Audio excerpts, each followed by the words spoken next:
ဒီနေ့ကတော့စိုက်မှာဘယ်သူမှမရှိတဲ့နေ့ပဲဖြစ်ပါတယ်ရှင်ဒီမှာစိုက်မှာကျမတယောက်တည်းရှိပါတယ်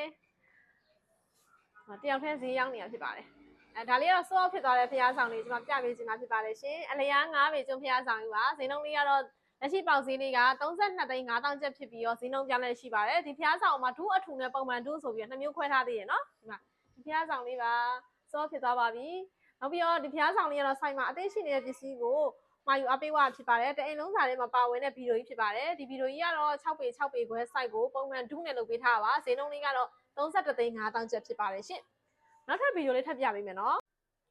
ကဲဒီဗီဒီယိုကြီးကလုံးဝအလှဆုံးဆိုတဲ့အရာကြီးကိုလုပ်ထားတာပါနော်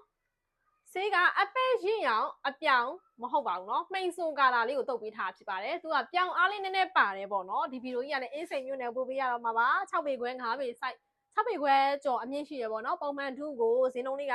26သိန်း5000ကျပ်ဖြစ်ပြီးတော့ဈေးနှုန်းပြောင်းလဲရှိနိုင်ပါတယ်ရှင်ကျမရဲ့ TikTok အကောင့်လေးကပြတ်သွားလို့ဒီညင်ကျုံပရိဘောကပေမှာဒီ TikTok အကောင့်လေးကိုထပ်ပြီးတော့ဖွင့်ပေးထားဖြစ်ပါတယ်ရှင်အကယ်ကျုံပရိဘောကနဲ့ပတ်သက်တဲ့ဘူဟုသုတလေးတွေကြည့်ကျင်တယ်ဆိုလို့ရှိရင်တော့ကျမရဲ့ page လေးကျမရဲ့ account လေးကို TikTok account လေးကို follow လုပ်ထားပေးကြပါအောင်เนาะအားလုံးကျေးဇူးတင်ပါတယ်ရှင်အထူးအမြတ်ခိုင်ပါ